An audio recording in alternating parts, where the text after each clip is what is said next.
subpar living conditions for people who call a Southeast Atlanta senior facility home. Residents tell us elevators at the facility don't work. That is a huge problem for those who either use a wheelchair to get around or if they're on oxygen. It sure is. Atlanta News First Adam Murphy spoke with one woman whose mother hasn't been able to move around freely because of those elevator issues. Senior citizens living here tell me they have 2 elevators in their apartment building and both are broken. They tell me one has been out for an entire month. Okay, come on, let's go. Take your time. 75-year-old Angela Parker lives on the 3rd floor of her apartment building. She has congestive heart failure and struggles to get around day to day.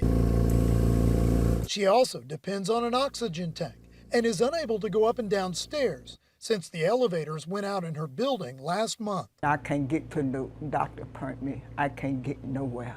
I can't get my rent paid because I can't get down and use the elevator, sir. Management said the building was struck by lightning twice last month and damaged the elevators.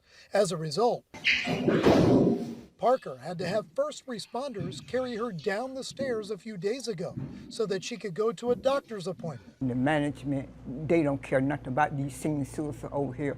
They don't care anything about us, none whatsoever. Parker isn't the only senior citizen essentially stuck on the 3rd floor. Audrey Spurley also has a difficult time using the stairs. This is too much for us to deal with. It is extremely stressful. And when you have heart problems, these things simply aggravate it. So Atlanta News First went to the leasing office to find out when management intends to make repairs. So what's the timeline? I mean, it's a hazard. I just need your information.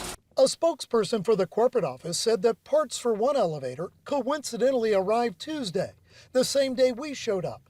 And now they're making repairs, and parts to the second elevator should arrive on Wednesday. It would give us peace. It would take away this fear that we're going to have a medical emergency and can't get downstairs. And again, management for Veranda at Auburn Point Apartments told me they should have both elevators fully functional sometime this week. We will make sure that that is the case, and we'll follow up with those details. In Southeast Atlanta, Adam Murphy, Atlanta News First.